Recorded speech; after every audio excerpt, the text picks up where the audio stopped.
अजित पवारांच्या विमान अपघातानंतर डीजीसीए कडून पहिली कारवाई 4 लिअरजेट विमानांच्या उड्डाणांवर बंदी.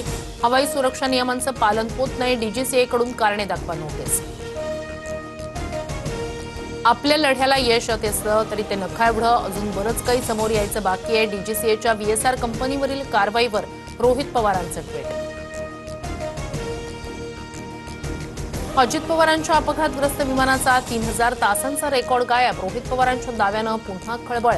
रेकॉर्डमध्ये हेराफेरीचा दावा. व्हीएसआर कंपनीला रेकॉर्ड बदलण्यासाठी वेळ दिला जातोय का? रोहित पवारांचा सरकारला सवाल. भाजपच्या कोर कमिटीची मुख्यमंत्र्यांच्या वर्षा निवासस्थानी खलबतं. राज्यसभेसाठी भाजपकडून 4 उमेदवारांची नावं जाहीर होणार. रामदास आठवले यांचं नाव जवळपास निश्चित. राष्ट्रवादीकडून राज्यसभेसाठी पार्थ पवारांचं नाव चर्चेत.